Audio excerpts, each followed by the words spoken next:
Jeanne, bienvenue.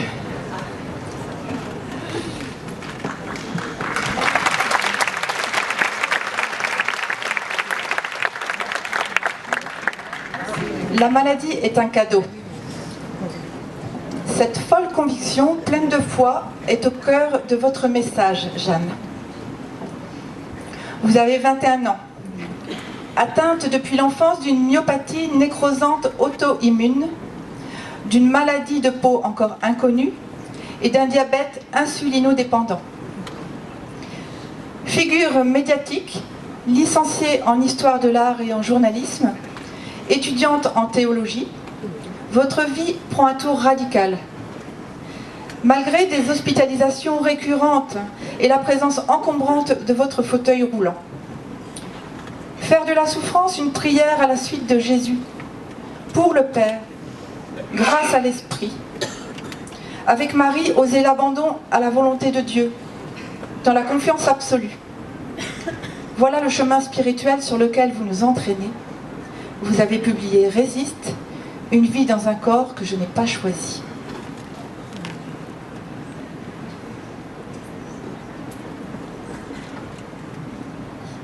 Bonjour à tous, pour de bon cette fois. Un grand merci pour votre patience. Ça a permis à beaucoup plus de monde de pouvoir y participer. Comme je vous le disais, on a essayé de faire comme hier et d'aller à la basilique Pie X. Mais malheureusement, ou bien heureusement d'ailleurs, c'était occupé pour un office. Donc on se retrouve ici. C'est un petit peu plus intimiste, mais c'est très bien. Donc un grand merci pour votre patience. J'ai été présentée rapidement. Je m'appelle Jeanne. J'ai bien 21 ans. Après cette licence d'histoire de l'art, de journalisme, j'ai bien entamé des études de théologie. Et toute cette année, donc, j'ai commencé à donner des cours de culture religieuse. Et voilà, vous me connaissez aussi pour la plupart, de par le Téléthon. Beaucoup m'en ont parlé. De par le livre Résiste, que la plupart de vous connaissez avant même de venir. Et puis surtout, je suis comme vous, je suis chrétienne. Donc c'est un peu ce qui nous rassemble aujourd'hui. Et voilà, avant d'en arriver là, à ce que je suis aujourd'hui, il y a eu un sacré parcours. Et c'est ce parcours que je vais commencer par vous raconter, avant de parler plus profondément de cette joie de la croix. Mon parcours a commencé de la manière la plus banale du monde. Je suis lilloise, donc je suis née à Lille, dans le nord de la France, dans une famille où on était 5, mes 2 parents, j'avais 2 frères, un grand frère, un petit frère, très bien entourés. Une famille banale, catholique, où la maladie n'avait pas sa place. Il n'y avait jamais eu d'antécédents dans notre famille, d'aucune sorte. On ne connaissait pas la myopathie. On ne connaissait rien de tout ça. J'ai grandi normalement jusqu'à l'âge de 5 ans. Donc je suis née comme dans toutes les naissances heureuses, comme un enfant sain, qui ne portait pas en tout cas la marque de la maladie. Et puis c'est vers l'âge de 5 ans que les premiers symptômes sont apparus. Ces premiers symptômes, c'était des chutes. Je tombais beaucoup, tout le temps, de plus en plus. Je ne pouvais plus faire 100 mètres sans ne pas tomber. Je faisais de la danse classique, j'étais un petit rat de l'opéra. Et là-bas aussi, tout devenait plus compliqué. Ma professeure de danse se plaignait de mon manque de rapidité, de dextérité pour faire les mouvements qui nous étaient demandés. À l'école, c'était pareil. En sport, j'étais toujours la dernière à être choisie dans les équipes. Et pour cause, je faisais perdre tout le monde. Jusqu'ici, jusqu'à un certain point, on s'est dit que voilà, j'étais tout simplement la non-sportive de la famille, contrairement à mon grand frère, complètement hyperactif.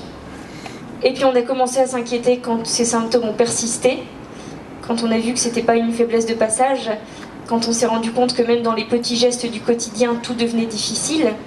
Je ne pouvais plus me servir un verre d'eau, je ne pouvais plus monter les marches de ma maison.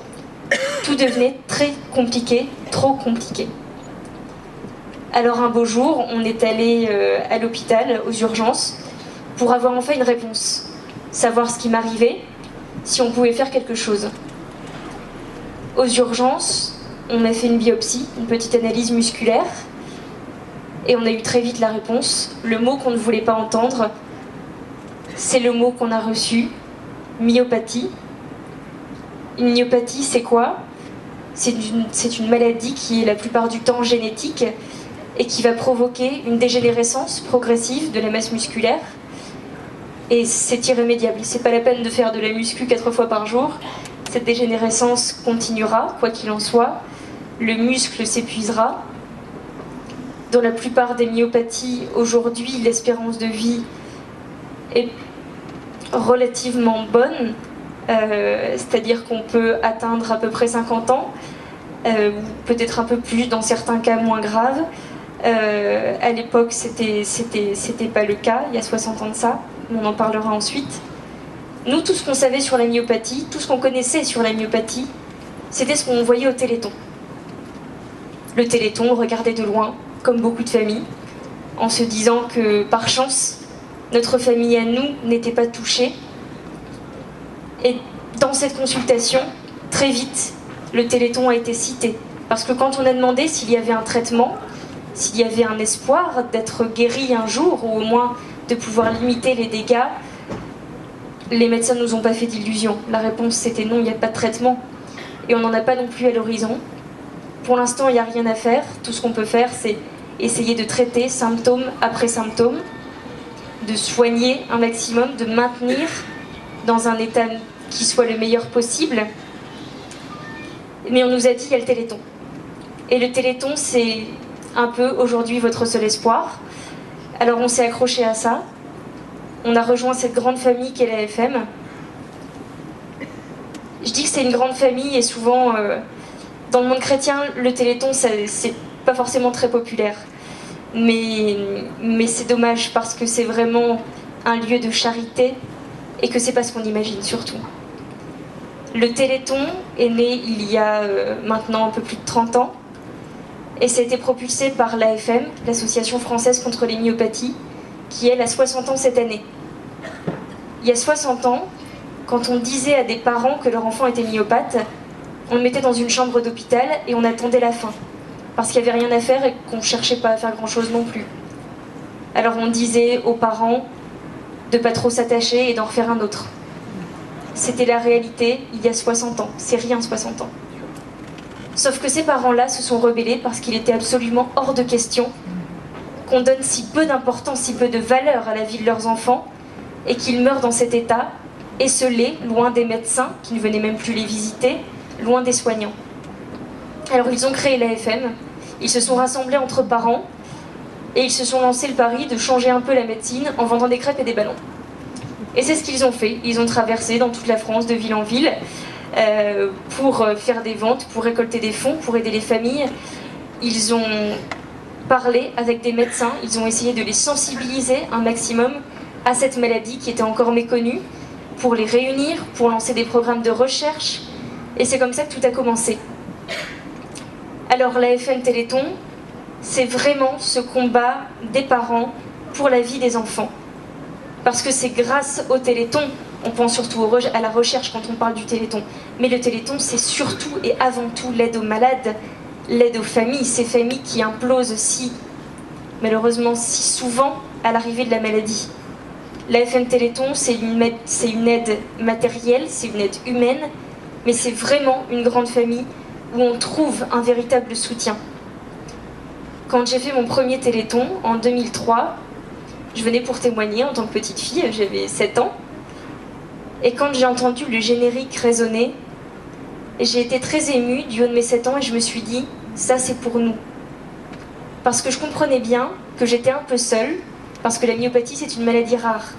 Et qu'il n'y avait pas grand monde pour me comprendre, mais que là-bas, notre famille était comprise et on s'est fait des amis, on a vraiment fondé cette grande famille, on en a fait partie, on l'a rejointe. Cette famille où on se soutient les uns les autres, où on partage ces expériences qui sont si douloureuses, mais qui pourtant sont si aujourd'hui courantes, puisque l'AFM ne traite plus que les myopathies. Comme tout bon parent, Ils se sont bien vite rendus compte qu'ils n'étaient pas seuls dans le combat pour leurs enfants. Alors ils ont pris aussi sous leurs ailes toutes les familles dont les enfants sont atteints de maladies orphelines, de maladies rares. Et ils ont été les seuls à s'ouvrir de cette manière. Par rapport au Téléthon, je voudrais aussi dire, déjà rappeler que l'Église s'était prononcée en soutien pour le Téléthon, parce que c'est vraiment charité, c'est vraiment vital, c'est un espoir qui n'est pas négligeable pour les familles. Et au-delà de ça, nous, familles, on ne ferait pas grand-chose sans eux aujourd'hui. Tout ça, ça fonctionne grâce à la solidarité des Français, et uniquement grâce à la solidarité des Français, grâce à vous. Je sais que vous êtes nombreux ici à donner, et je pense que vous pouvez même vous applaudir.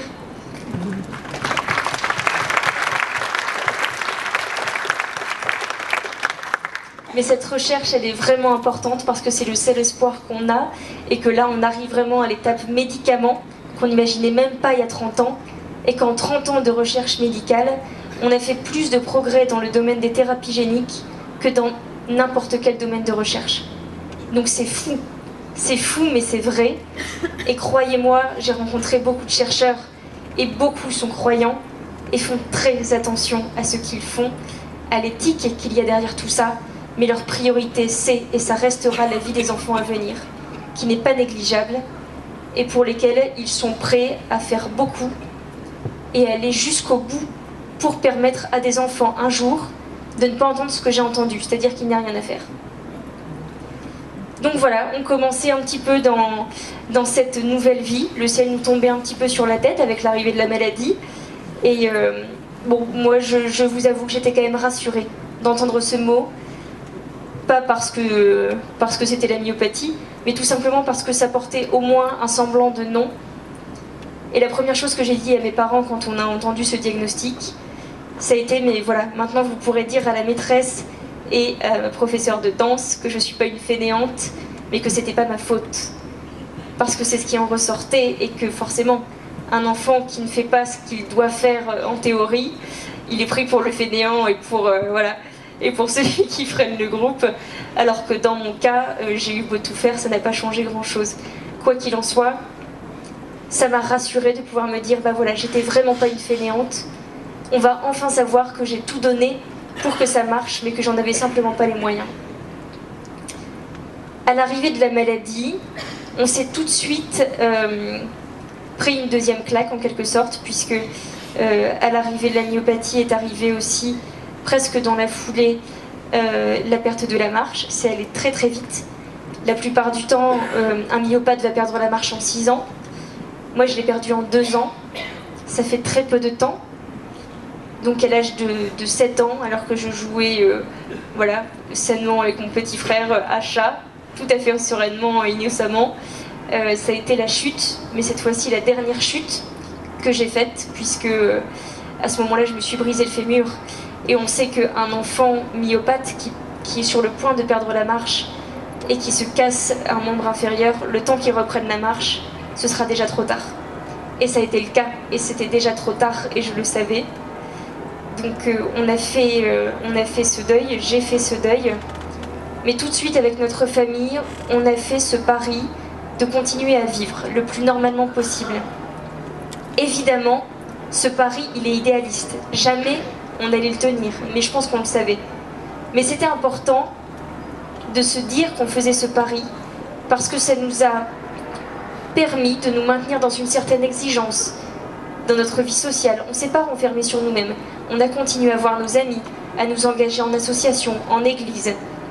On a continué tout simplement enfin j'ai continué à être éduquée comme mes frères, sans qu'il y ait de différence. Et ça, qu'est-ce que c'est important de continuer à avoir des parents qui attendent la même chose de nous que de mes frères qui étaient valides. Et du coup, ça a fait que je me suis jamais sentie foncièrement différente. Et ça, c'est grâce. Dans mes amis, j'ai aussi la chance d'avoir voilà, vécu une amitié qui n'a pas changé à l'arrivée du fauteuil. Souvent les parents sont un peu inquiets et se disent à la première rentrée en fauteuil, mais comment elle va faire? Les amis, les enfants ne vont pas comprendre. Souvent ça, ce sont des inquiétudes d'adultes. La seule chose que ça a changé pour mes amis que je sois en fauteuil, c'est que quand on jouait à chat, pour aller à ma vitesse, plutôt que de courir, on allait à cloche-pied. Mais c'est tout ce que ça a changé. Et pour mes frères, c'était la même chose. Même si eux sont devenus un peu, malgré eux, sont devenus un peu mes auxiliaires de vie, évidemment, parce que tous les jours, ils m'aidaient aussi au quotidien, pour tout.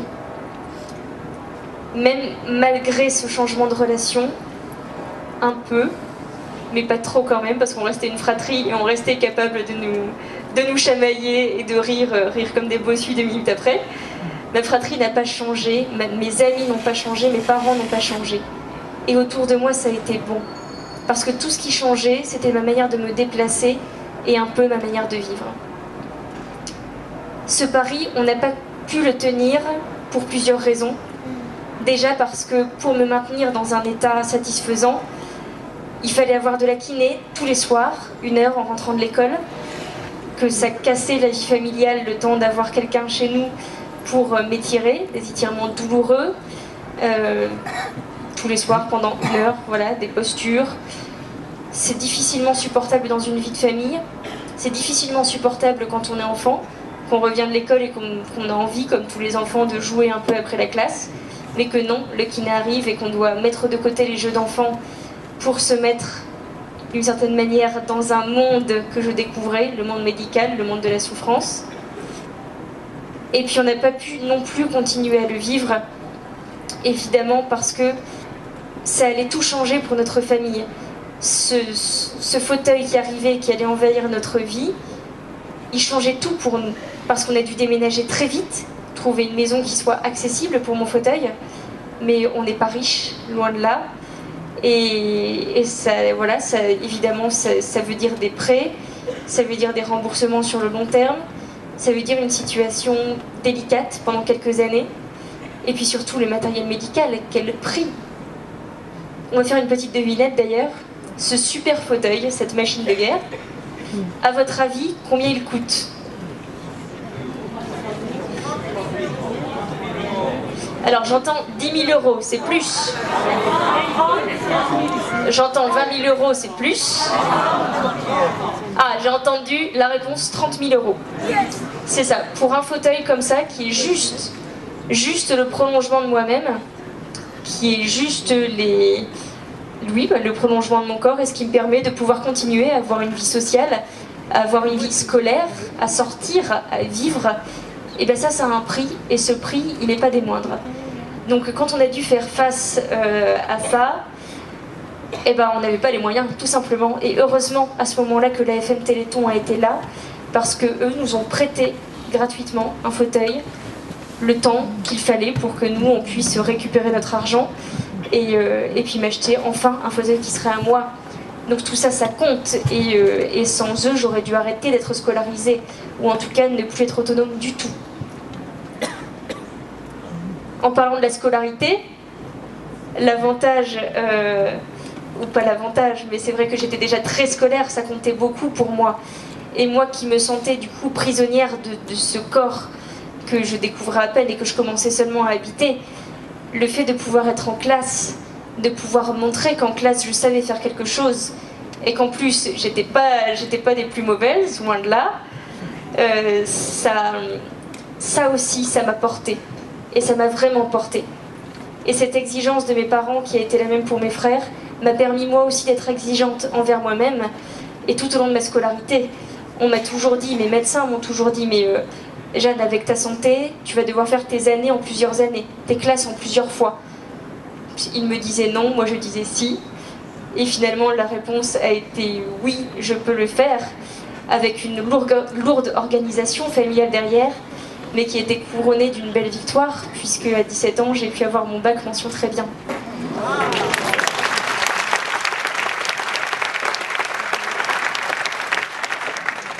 Donc une belle victoire déjà contre la maladie. À l'âge de 8 ans, et j'étais la petite marraine du Téléthon, je comprenais pas encore ce que c'était vraiment que la télévision, mais ce que je comprenais, c'est que on m'avait demandé ça pour être une petite porte-parole.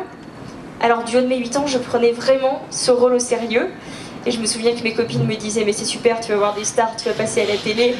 Moi j'étais très loin de ça, et tout ce que je voulais, c'était être digne de cette petite responsabilité qu'on me donnait, pouvoir témoigner, et même si c'était au prix d'une lourde médiatisation, Et Dieu sait qu'elle a été lourde pendant des années. C'est quelque chose qui portait du fruit et j'ai toujours su pourquoi je le faisais. Au fil des années, évidemment, plus j'avançais dans la vie, plus les opérations se sont multipliées et plus mon corps a été abîmé, plus mon cas est devenu irréversible. Donc je sais très bien, et je le sais depuis des années, je ne pourrais pas guérir, on ne pourrait pas me guérir aujourd'hui. Mais ce combat, j'ai continué à le mener, et je continuerai toujours à le mener, parce que je ne le mène pas que pour moi. Si on mène un combat pour soi, on n'y arrive pas, ça ne sert à rien. Et ça ne m'intéresse pas d'ailleurs. Ce combat, je l'ai toujours mené, au prix des fois de dévoiler mon intimité, de beaucoup de médiatisation, de beaucoup de temps libre en moins, mais donner mon image et un peu de mon temps pour que les générations futures ne vivent pas ça, là j'étais plus que d'accord, et là je trouvais toute ma place, et c'est vraiment ce que j'ai voulu faire, en tout cas à travers le Téléthon. Et je suis vraiment, vraiment heureuse d'avoir mené toute cette aventure et de continuer à la mener. Parce que c'est beau, quand on voit que les générations futures ont des diagnostics précis, ont un suivi médical digne de ce nom, et mieux, des espoirs de traitement, je me dis que j'ai pas perdu mon temps. Et vous non plus, vous qui nous avez tant soutenus à travers le Téléthon aussi. En perdant la marche, évidemment, on perd aussi l'innocence. Ça, c'est une certitude. On se rend peut-être pas compte d'à quel point c'est vrai. Mais je sais que toute petite, je restais la petite fille que j'étais. La petite fille qui savait jouer avec ses frères et avec ses copines. Mais j'étais aussi la petite fille qui, en rentrant chez elle et en sachant que mes parents étaient inquiets, qu'ils étaient très perturbés par tout ce qui se passait dans notre vie, je savais que là, par contre, je devais tenir mon rôle de petite fille. Donc à 8 ans, en rentrant de la classe, je savais que je devais faire comme si je ne me rendais pas compte de la lourdeur de tout ce qui se mettait en place. Pas parce que mes parents me l'ont demandé, mais simplement parce que je ne voulais pas faire peser ça en plus sur eux. Et bon, on n'a pas toujours réussi, bien évidemment, on ne peut pas toujours cacher la douleur. Mais il y avait déjà cette perte d'innocence. Je me souviens aussi qu'à l'époque, je remplissais, j'étais déjà très scolaire, je remplissais plein de petits carnets dans lesquels j'écrivais beaucoup. Et j'avais écrit notamment une liste de choses à faire, d'objectifs dans ma vie. Dans cette liste, il y avait plusieurs choses. Il y avait évidemment faire ma profession de foi, faire ma confirmation. Et puis il y avait aussi avoir 18 ans. Parce que toute petite déjà, j'étais bien consciente que ma vie, on ne savait pas trop où elle allait. Parce que ma myopathie, elle avait la particularité de ne pas être connue du tout. On savait que c'était ça, mais on ne l'identifiait pas. Donc je ne savais pas de quoi était fait l'avenir et tout allait très vite. Donc bon, voilà, un désespoir, c'était avoir un jour 18 ans et puis faire ma fête comme mes cousins. Et aujourd'hui, je peux dire que j'ai la chance d'en avoir 21 et que ce pari, il est gagné, quoi. Mais là où parfois on veut essayer de nous cacher à nous, enfants, la réalité de notre maladie, je pense que c'est pas la peine parce qu'on est les premiers à en être tellement conscients. Tout ça, on le ressent dans notre chair tous les jours. Et la maladie qui nous donne de connaître un petit peu un espèce de premier signe de faiblesse, un espèce de premier signe de mort, évidemment on se rend compte qu'elle ne nous laissera pas tout le temps qu'on veut dans la vie. Le pari de continuer à vivre, il était tenu pour la scolarité, comme je vous l'ai dit, mais la scolarité, elle a quand même été bien chaotique, puisque... Pardon. Aucun problème, on a eu du retard. Elle a été quand même bien chaotique, cette scolarité, puisque déjà, en primaire, la maladie allait très vite, je me suis fait opérer plusieurs fois, et j'ai dû porter toute petite un corset, très encombrant, à porter tous les jours, été comme hiver, parce qu'évidemment, si la myopathie touche en priorité les muscles des bras et des jambes, elle touche tous les muscles, et elle touche évidemment ceux du dos, et qu'à 9 ans, je savais déjà plus me tenir droite. Donc il me fallait ce corset, que j'ai dû supporter pendant à peu près 9 ans. Et puis après, c'était l'arrivée au collège, l'apprentissage du regard des autres aussi. Et puis en 4e, ça a été une lourde opération. Une des opérations qui m'a le plus blessée, pas parce qu'elle était particulièrement douloureuse, même si elle l'était, mais parce qu'elle touchait beaucoup trop à mon corps de jeune fille, ce corps qu'à 14 ans, moi, je commençais à découvrir. Et comme toutes les jeunes filles, j'étais coquette. Et évidemment, je faisais attention à mon apparence. Cette opération, c'était une gastrostomie, puisque à 14 ans, je pesais 26 kilos. On s'est rendu compte en fait que ma myopathie touche tout mon système gastro-œsophagien, donc tous les organes du haut de la digestion, œsophage, estomac. Et donc j'arrivais pas à me nourrir suffisamment. Donc il fallait absolument me nourrir artificiellement la nuit. Et pour ça, il n'y avait que cette opération qui consiste à coller la paroi de l'estomac à la paroi de l'abdomen et d'y percer un trou pour y placer un petit dispositif. Visuellement, ça ressemble un peu à un bouchon de bouée dans lequel on souffle pour le gonfler. Bon, c'est sûr que avoir un petit morceau de plastique comme ça en plein milieu de l'abdomen, à 14 ans, c'était pas tellement dans mes projets. Ça meurtrit l'image qu'on a de nous, c'est sûr. Surtout à cette époque où, évidemment, on fait attention à soi et puis c'est de notre âge. Mais ça a été vraiment une blessure plus que physique, psychologique, parce que là, on n'a même pas encore son corps d'adulte, qu'il est déjà maltraité et plein de cicatrices et plein d'opérations qu'on voulait pas en fait, tout simplement. Après ça a été le lycée, heureuse année lycée, avec les premières aventures amoureuses et puis aussi une très lourde opération que là par contre j'attendais vraiment. Cette opération, c'était l'arthrodèse vertébrale, qui allait me permettre d'être libérée du corset, d'une part, et qui allait aussi me permettre de stabiliser mes capacités vitales, donc respiratoires et cardiaques, puisque ça aussi évidemment s'est touché, et que pendant ces années de croissance, comme tout bouge très vite, la myopathie est particulièrement intense, et j'étais déjà à cette époque à 40% seulement de mes capacités respiratoires, donc tout ça il faut le préserver. Et l'arthrodèse, ça sert aussi à ça.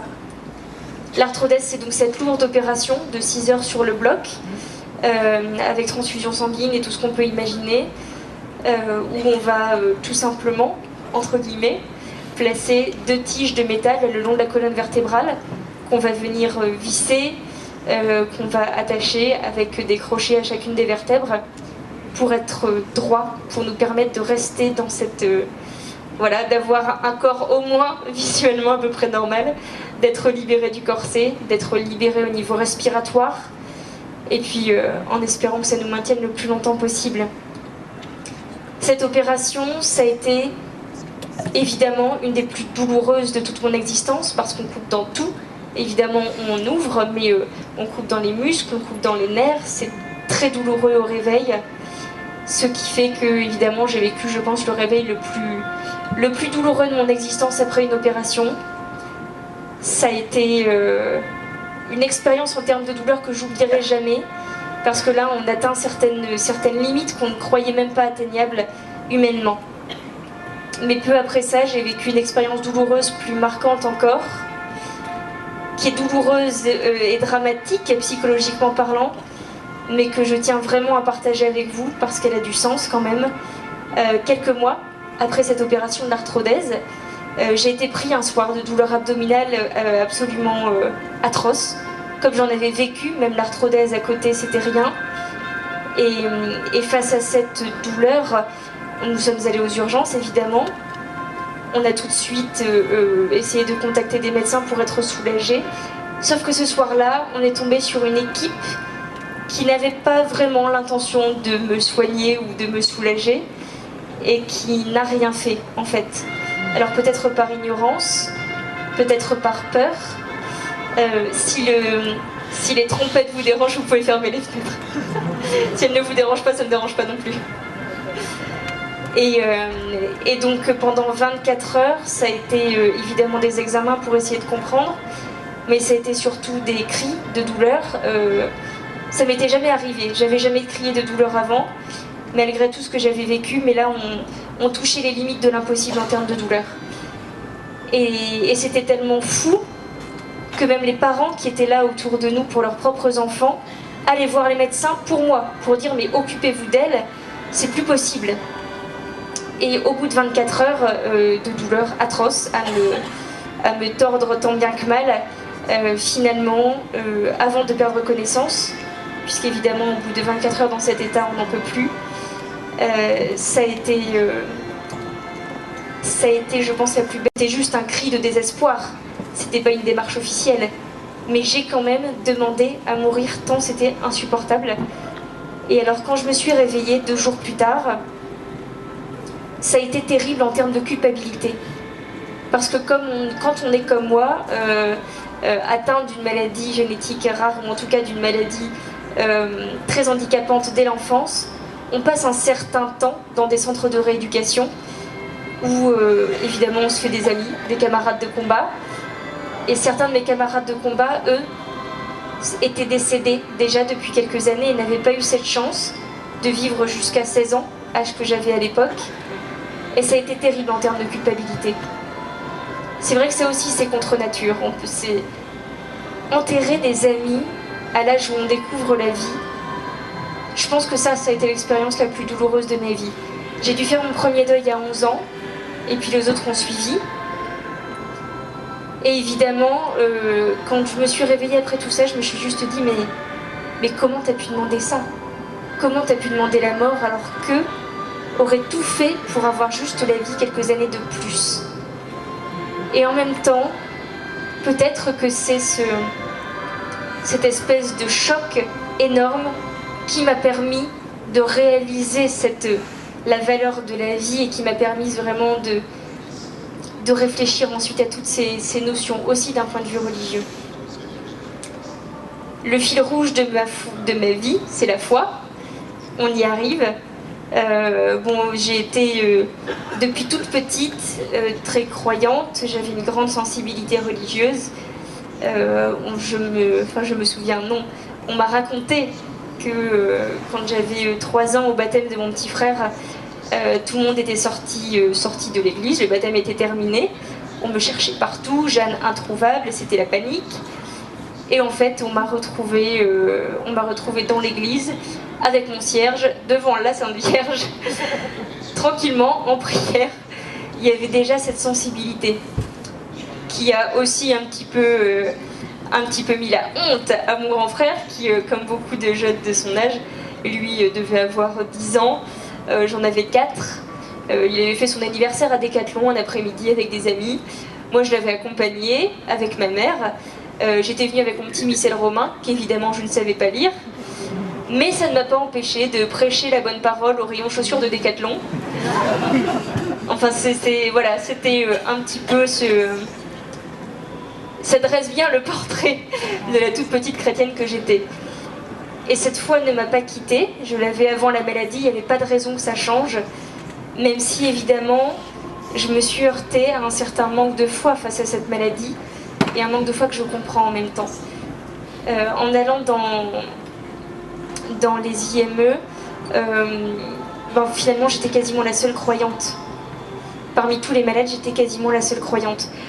J'entends beaucoup de gens se disent oui, mais les malades croient, mais c'est simplement parce qu'ils espèrent ou qu'ils désespèrent. Mais c'est pas vrai. C'est pas le premier réflexe quand on est malade de croire, c'est bien souvent l'inverse. Quand on tombe malade, on arrête de croire. On dit que Dieu nous a abandonnés, on dit que si Dieu existait, il ne nous aurait pas laissés dans cet état. Moi, c'est ce que j'ai entendu. Mes camarades de combat, c'est ce qu'ils me disaient. Ils me disaient, mais Jeanne, pourquoi tu crois? Tu nous vois pas là? Si Dieu existait, on serait pas dans cet état. Bon, après, moi, c'était difficile de leur expliquer ma foi, mais je sais qu'il y a une amie qui m'avait dit à l'époque, mais en plus, mais à quoi ça te sert de croire en Dieu? On dit que l'Esprit Saint répond toujours à notre place dans ces moments-là. Eh bien, je lui avais répondu du haut de mes 8 ans, et toi, à quoi ça te sert de ne pas croire en Dieu? Et finalement, là, on était peut-être déjà au cœur des choses.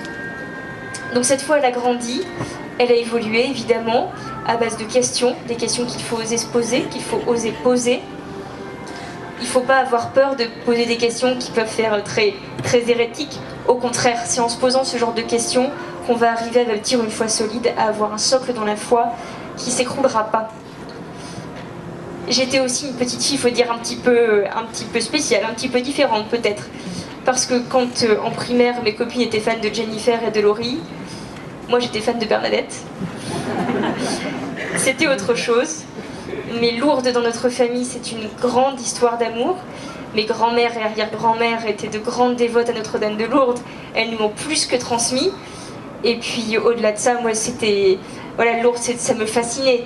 Je pense que mon père, j'ai dû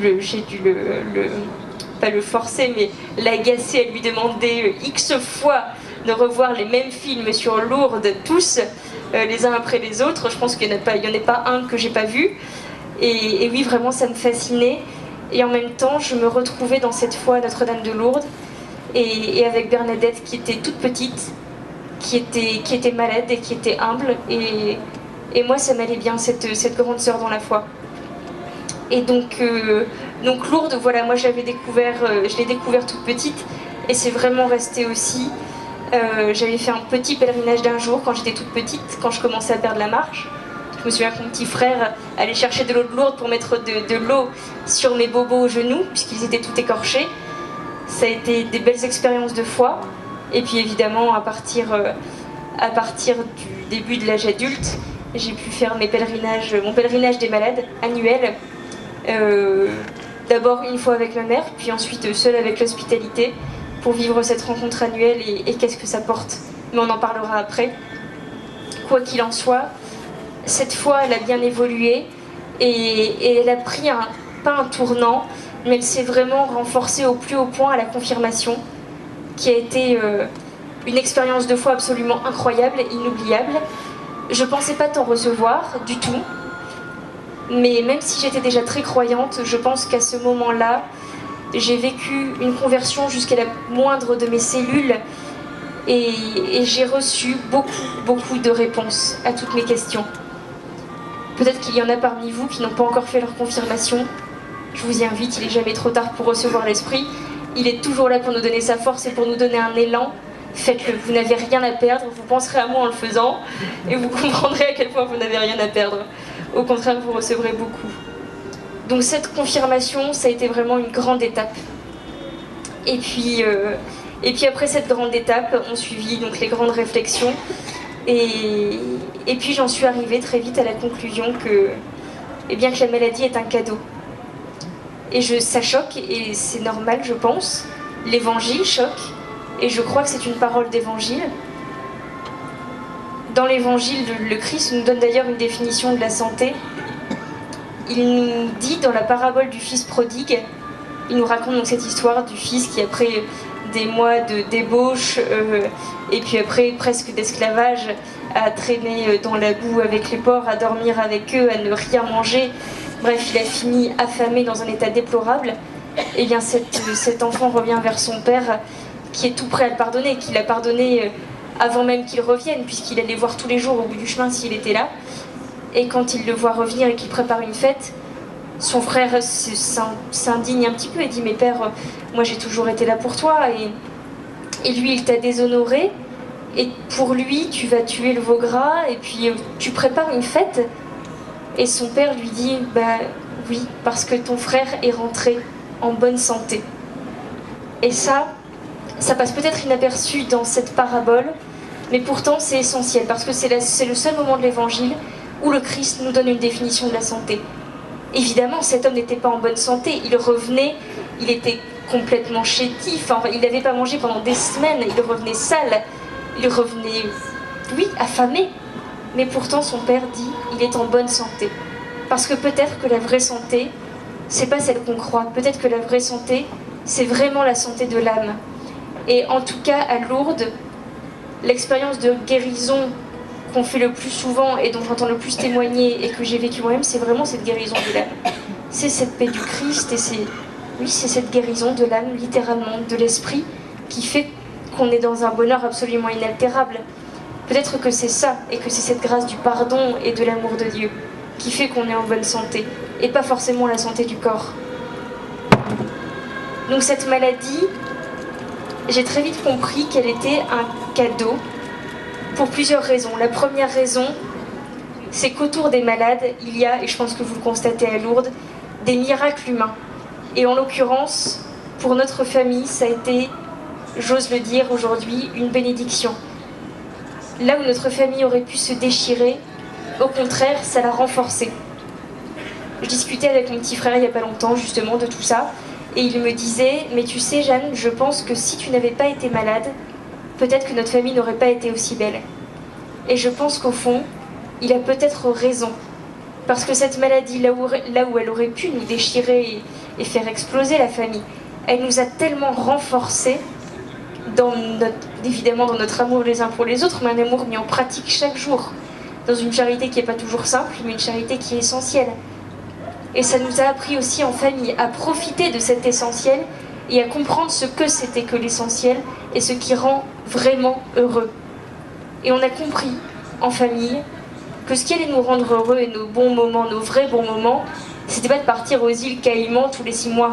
Nos vrais bons moments, c'est d'être ensemble, en famille, de temps en temps, avoir juste un petit moment comme ça, pour rire, pour nous détendre, être dans cette légèreté de la famille et qu'elle peut nous apporter.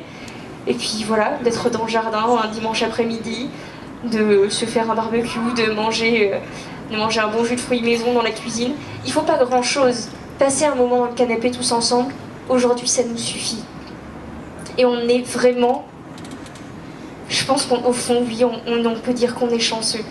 Parce que ça nous a vraiment renforcés dans nos liens, mes liens avec mes frères, avec mes parents. Et maintenant on fait qu'un, quoi. Et ça c'est très fort et ça c'est grâce, vraiment. La deuxième raison pour laquelle la maladie est un cadeau, c'est l'humilité. Cette humilité qu'on apprend de manière un peu abrupte, c'est vrai, mais être mis tout de suite face à nos faiblesses, réaliser vite, peut-être trop vite, mais pourquoi pas, que notre corps a des limites et qu'on n'est pas tout puissant, c'est une vraie leçon d'humilité. Et la maladie en ça, c'était école d'humilité. Parce que ça permet d'être vrai face à Dieu. Et moi en tout cas, ça m'a permis de faire de grandes choses à ma petite place. Parce que là où, peut-être, si j'avais pas été malade, je me serais appuyée systématiquement sur mes propres forces, ayant un petit peu cette illusion de pouvoir faire tout ce que je veux. Et bien là, en réalisant qu'on avait tous nos limites, et moi la première, ça m'a appris à m'appuyer uniquement sur les forces de Dieu, et de me dire, ben voilà, toute seule je peux pas faire grand chose, mais toi Seigneur tu peux tout, alors c'est pas bien grave. Quand on m'a proposé par exemple de faire un livre et d'aller faire des conférences dans toute la France, ça me paraissait complètement inouï, infaisable. Mais je me suis dit, écoute Seigneur, si ça peut servir à quelque chose, si ça peut servir à ta gloire, pourquoi pas, mais auquel cas, c'est à toi de faire le travail, quoi. Moi je me laisse faire, je fais ce que je peux, mais au-delà de ça, c'est à toi de faire le travail. Et il est toujours au rendez-vous. Donc c'est ça, cette première humilité qui a été vraiment mon école. Cette humilité, c'est aussi apprendre en étant malade à dire merci. Cette école d'humilité, elle m'a appris à remercier pour tout, pour les épreuves aussi, pour les joies évidemment, mais c'est ça la vraie humilité, je pense, qu'on peut recevoir dans ce genre d'épreuve. C'est se dire que finalement, tout est grâce, et vraiment je pense que tout est grâce, et ce pouvoir de dire merci, quel pied de nez au destin, et quel pied de nez au mal, évidemment.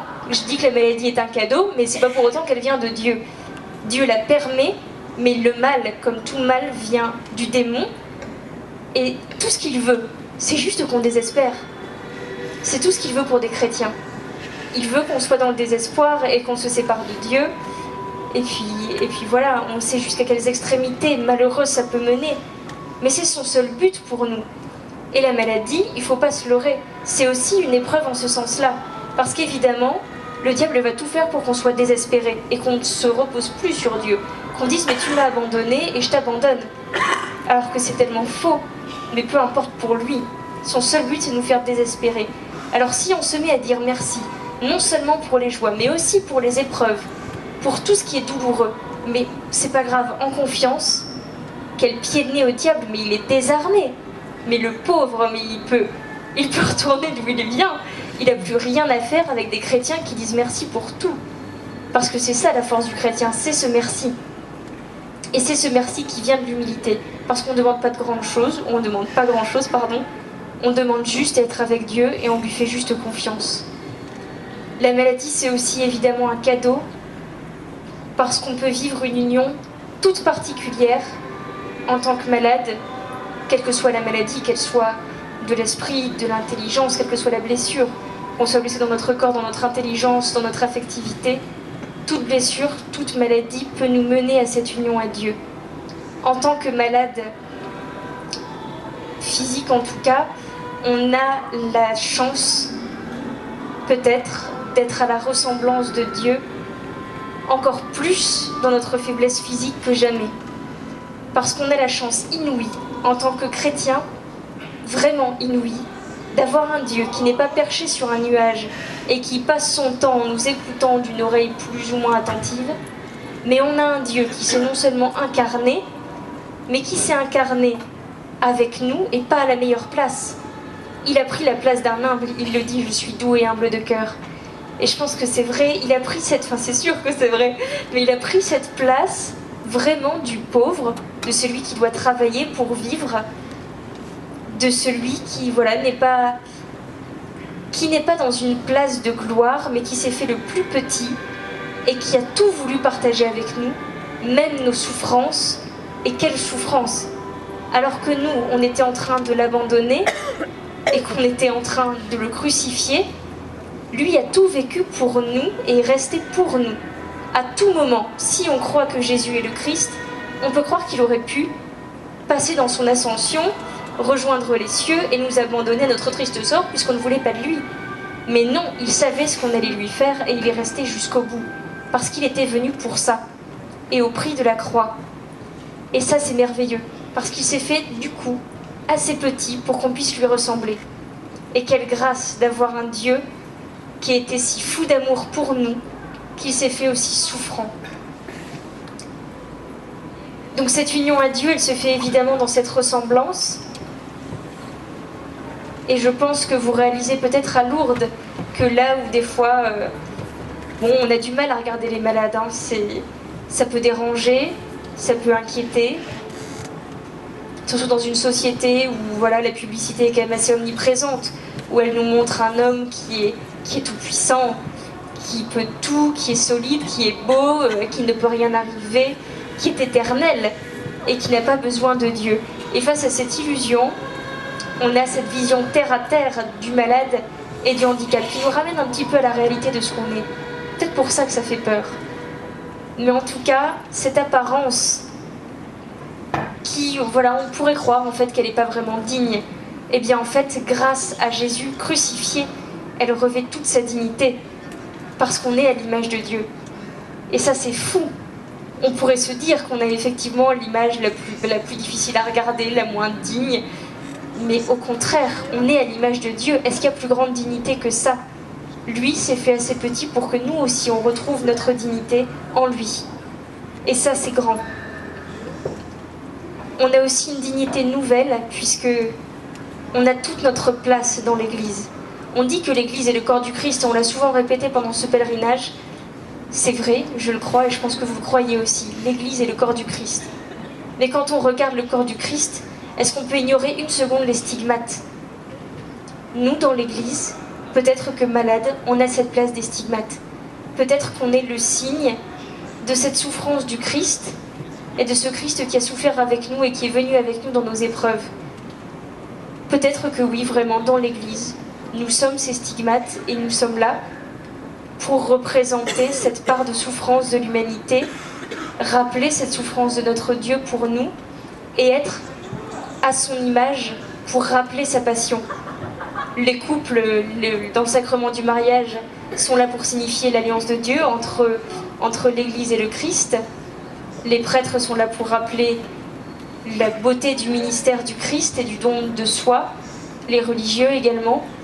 Eh bien, nous, en tant que malades, c'est sûr qu'on n'est pas que malades, mais entre autres, notre vocation, je pense que c'est aussi ça.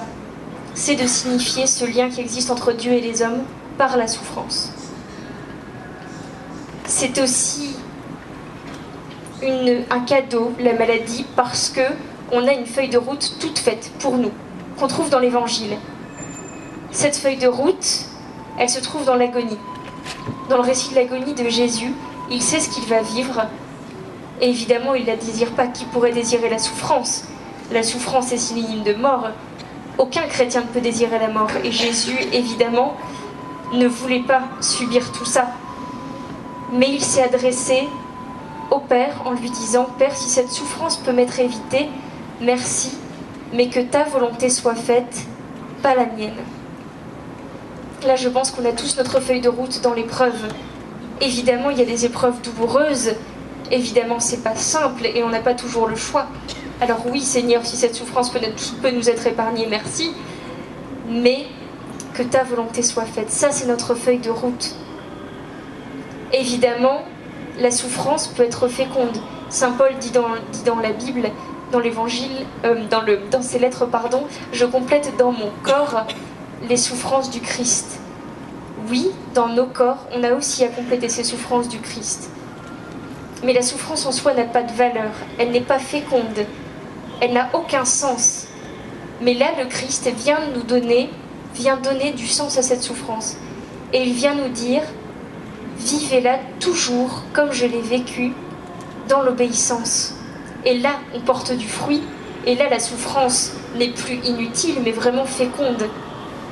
Parce que là, voilà, on pourrait souffrir, et on souffre beaucoup, sans s'unir à Dieu, et voilà, et c'est juste une souffrance. Mais si on souffrait en se disant, eh bien Seigneur, ma souffrance, elle ne sert à rien. Vraiment, elle sert à rien. Mais toi, tu as souffert, et ta souffrance, elle a du prix aux yeux du Père. Alors nous, on veut s'unir, si tu le permets, à ton œuvre. On veut être avec toi dans ta passion. On veut goûter à ce mystère avec toi pour te consoler dans cette passion où tu as été abandonné de tous, mais aussi pour réparer ton cœur et pour le salut des âmes, pour offrir, comme la Vierge nous le demande toujours, pour les pécheurs, que nous sommes aussi. Mais à ce moment-là, offrir sa souffrance à Dieu en unissant nos souffrances à celles du Christ, en lui disant voilà, je les offre avec toi au Père. Je pense qu'il n'y a pas plus beau. Et comment le Père ne pourrait pas être touché de cette offrande qu'on fait avec les mots de son Fils. Mais cette voie de l'obéissance, c'est la voie de sainteté de tous les chrétiens. Mais nous, dans la souffrance, c'est peut-être notre chemin. Cette obéissance, elle se vit dans cette acceptation de la souffrance, même si elle n'a aucun sens, même si elle est incompréhensible. Donc voilà, on a notre feuille de route vraiment, et je pense qu'en plus de ça, bon par contre je veux quand même préciser, même si ça doit vous paraître évident, qu'il ne faut pas tomber dans le dolorisme non plus. On n'offre pas une souffrance qu'on s'inflige, parce que là, évidemment, ça a encore moins de valeur, ça n'a aucun sens. Dieu nous offre un corps et on l'abîmerait. Quel sens ça aurait? C'est sa création. Tout ce qu'il veut, c'est qu'on puisse vivre digne et qu'on puisse vivre heureux. La souffrance qu'il nous permet de subir, c'est à lui de la juger, c'est à lui de la jauger. Il sait ce qu'on pourra supporter, on peut lui faire confiance. Et au-delà de ça, cette souffrance qui nous est donnée, c'est moins hypocrite, comment dire.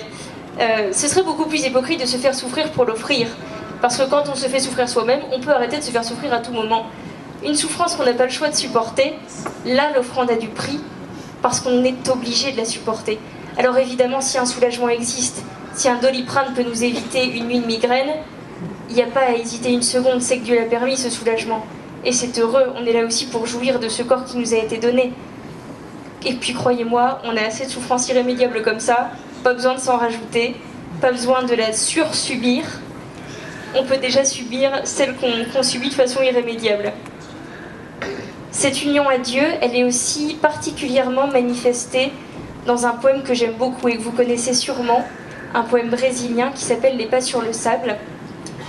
Et ce poème, il raconte un petit peu l'histoire d'un homme qui arrive au crépuscule de sa vie et qui a un songe. Et dans ce songe, il voit donc toute sa vie comme sur un grand rivage.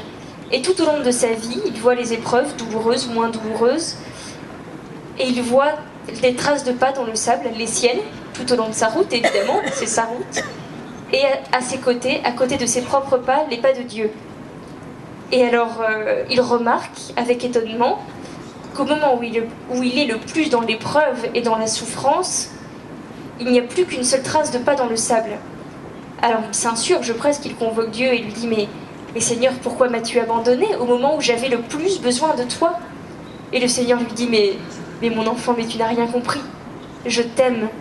Jamais je ne t'aurai abandonné. Ces moments où tu ne vois qu'une seule trace de pas dans le sable, où tu étais dans l'épreuve, où tu étais dans la souffrance, s'il n'y avait qu'une seule trace, c'est parce que c'est moi qui te portais. Et c'est, je pense, exactement ce que nous avons à vivre comme cadeau de la part de Dieu. C'est que toute notre vie, en tant que chrétien, on peut croire que dans notre épreuve, quelle qu'elle soit, on est porté par le Seigneur. Et ça, c'est vraiment grâce. Alors c'est sûr, dans ces moments-là, on a l'impression qu'il n'est pas là, justement, que c'est le moment où il est le plus absent. Mais c'est là qu'est toute la métaphore. Lui aussi, il croyait qu'il était absent. Il ne voyait pas sa présence parce qu'il ne faisait plus qu'un avec lui. Peut-être que si dans ces moments-là, on ne sent pas la présence de Dieu, c'est parce qu'il ne fait qu'un avec nous. Il est tellement avec nous, comment on pourrait le remarquer? Il nous porte. Peut-être que ce mystère de ce sentiment d'abandon, là, il trouve tout son sens. Il est trop avec nous, il est tellement dans la compassion avec nous. Il a porté la plus lourde des croix, mais il nous aide à porter la nôtre, et ça, c'est grâce. Je voudrais terminer en parlant surtout de notre grande arme en tant que chrétien et de notre grand secours. Et c'est surtout l'occasion d'en parler en plein pèlerinage du rosaire. C'est la prière du chapelet et la méditation des mystères du rosaire. Ça, c'est vraiment notre arme et c'est vraiment grâce. Parce que dans cette prière, bon, évidemment, il y a la récitation du Pater Noster, du Gloria Patri, des Ave Maria. Et ça porte du fruit. Mais dans la méditation des mystères, il y a quelque chose en plus qui nous est donné. C'est la compagnie de Marie, au plus profond, au plus proche, qui nous montre la vie de son Fils à travers ses yeux, mais qui nous montre aussi sa propre vie. Marie, qui était une femme, l'Immaculée Conception, la plus pure de toutes, la plus comblée des femmes, mais qui était une femme. Et cette femme, on lui a dit qu'elle serait la mère du Seigneur. Un ange vient lui annoncer ça. Vous imaginez l'inouï de la situation. On ne s'imagine pas assez, je trouve, ce que ça a dû être vraiment.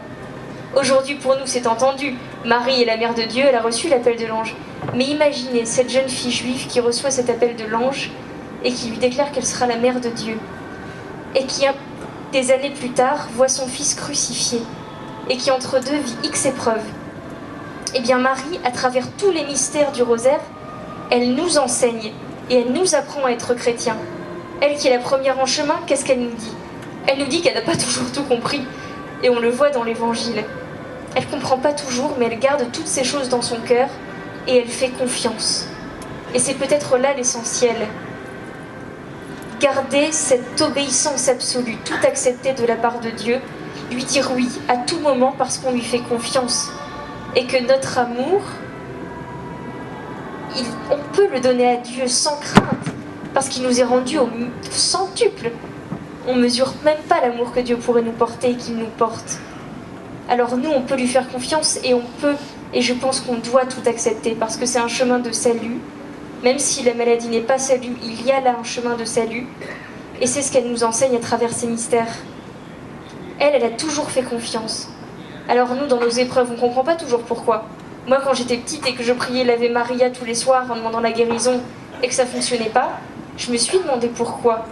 Mais finalement, est-ce que là, avec ce qu'elle nous enseigne, on ne peut pas tout simplement se contenter, et alors là c'est un mot presque honteux, mais se contenter de l'amour infini de Dieu et de la confiance qu'on peut lui porter et qu'il nous porte aussi en retour? Est-ce que ça suffit pas? Est-ce qu'on a vraiment besoin de tout savoir maintenant? Dans tous les cas, on le saura, ça c'est sûr. Il faut juste attendre quelques années, mais le Seigneur nous le dira un jour ou un autre. Il nous le dira dans son royaume, ça c'est sûr. Mais est-ce qu'on a vraiment besoin de tout savoir? Est-ce que ce qu'il n'attend pas de nous, c'est pas tout simplement cette confiance absolue? Là, on peut vraiment toucher le cœur de Dieu. Et quelle consolation pour lui qui est si souvent oublié aujourd'hui. Simplement lui dire, écoute, je comprends pas, je sais pas quoi faire et je sais pas comment vivre ça, mais tu vas me le dire, et même si je comprends pas, je te fais confiance et j'accepte. J'accepte tout par obéissance, parce que c'est notre vocation d'obéir pour lui plaire, à l'image de Marie qui a été obéissante toute sa vie, et puis tout simplement, voilà, parce que je t'aime et que voilà, je te fais confiance. Donc vraiment, s'abandonner à l'amour de Dieu, Est-ce que c'est parce qu'elle nous enseigne complètement Marie? Dans cette prière du chapelet, il y a cette école des chrétiens, cette vraie école des chrétiens. Si le rosaire est l'arbre de notre prière, le fruit doit être le Magnificat. Mon âme exalte le Seigneur, il a fait pour moi des merveilles. Ça devrait être le chant quotidien de tous les chrétiens, si ça ne l'est pas déjà. Parce que c'est vraiment le fruit de cette prière. Quand on voit tout ce qu'elle a traversé, on relativise quand même beaucoup. Et on se dit, mais Seigneur, merci. Parce que pour elle, tu as fait des merveilles et pour nous, tu continues à en faire. Ce merci, on l'apprend aussi dans cette prière du chapelet et dans cette méditation des mystères du rosaire. Donc c'est vraiment apprendre à être chrétien. Et je pense que le propre du chrétien, et ça c'est grâce de l'Esprit Saint, c'est que l'Esprit Saint nous permet et nous donne la force de sourire en versant des larmes. Et ça, qu'est-ce que c'est beau. Et ça devrait être notre force. Oui, on n'est pas des surhommes, hein, loin de là. On est juste des chrétiens, on est des hommes, on a nos faiblesses. Et Dieu qu'on est faible. Mais on a la grâce de Dieu, on lui fait confiance et on a son amour. Et ça, je pense qu'il n'y a pas plus cher, il n'y a pas plus beau. On ne peut pas espérer mieux, tout simplement. Donc, rendre grâce et vraiment être dans ce merci continuel, dans ce Magnificat. Vivre ce Magnificat, c'est la vocation de tous les chrétiens. C'est avoir la force, grâce à l'Esprit Saint, de chanter le Magnificat à plein poumon, même dans l'épreuve, et de sourire en versant des larmes. Et je voudrais finir cette conférence en vous lisant un extrait d'un texte que j'ai lu pour le centre pour le Centre catholique international de coopération avec l'UNESCO. Ça fait très très sérieux. Je ne connaissais pas du tout, mais ils ont fêté leurs 60 ans il y a peu, ou leurs 70 ans. Et ils nous avaient demandé à plusieurs auteurs d'écrire un petit texte, et en l'occurrence moi, sur la souffrance. Alors je vous le livre. La maladie est un cadeau. Quel amour fou me fait écrire qu'on m'a offert la maladie. Celui d'un homme, un homme souffrant, persécuté, agonisant. Il s'est donné au monde pour sauver la vie, l'espérance. En cet homme, je vois toute souffrance et tout visage humain qui souffre. En cet homme, j'ai placé ma foi. C'est Jésus crucifié, mon pauvre Dieu. Oui, la maladie est une croix. Elle demande chaque jour la patience. Attendre un médecin, un traitement, un soulagement, un diagnostic. Attendre. Elle demande chaque jour l'amour. Aimer la vie, aimer l'épreuve pour ce qu'elle promet pour après. Elle demande chaque jour la foi. Foi en Dieu, en demain, en la science, en la vie. Et dans les moments trop durs, comme Jésus, je crie au Père les mots qu'il a criés avant moi. Père, si cette souffrance peut m'être évitée, merci. Mais que ta volonté soit faite, pas la mienne. La maladie est une prière, la plus grande prière de ma vie. Cette prière n'est pas une demande de guérison. Elle n'est pas un reproche à Dieu. Non, cette prière est un simple merci. Merci Seigneur de t'être fait assez petit pour que je puisse te ressembler. Merci pour ces souffrances irrémédiables qui me font goûter au mystère de ta passion. Merci pour les quelques soulagements qui me rappellent le prix inestimable de la vie. Merci d'avoir vécu, simplement pour me promettre et promettre à tous les malades de la terre qu'ils sont bien heureux, car tu les porteras dans tes bras toute leur vie sur terre, et tu te réserves jalousement leur soulagement ultime dans ton royaume d'amour. Mon Dieu, tu aimes tant les malades que tu t'es fait souffrant comme eux. Sois béni, moi aussi, je t'aime.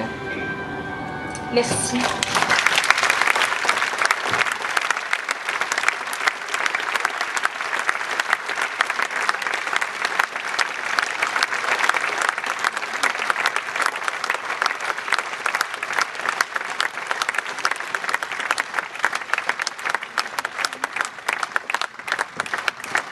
Avant de vous laisser repartir, je voulais simplement vous dire que je suis très émue, puisque c'était aujourd'hui ma dernière conférence et que c'est mon dernier pèlerinage à Lourdes.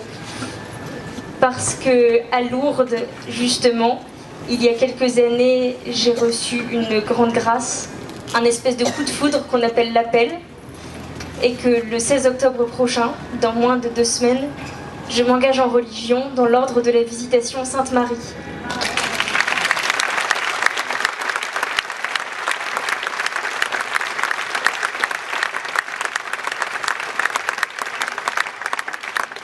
Si c'est le Seigneur que vous applaudissez, ça me va bien, parce que c'est grâce à lui et qu'il a fait tout le travail.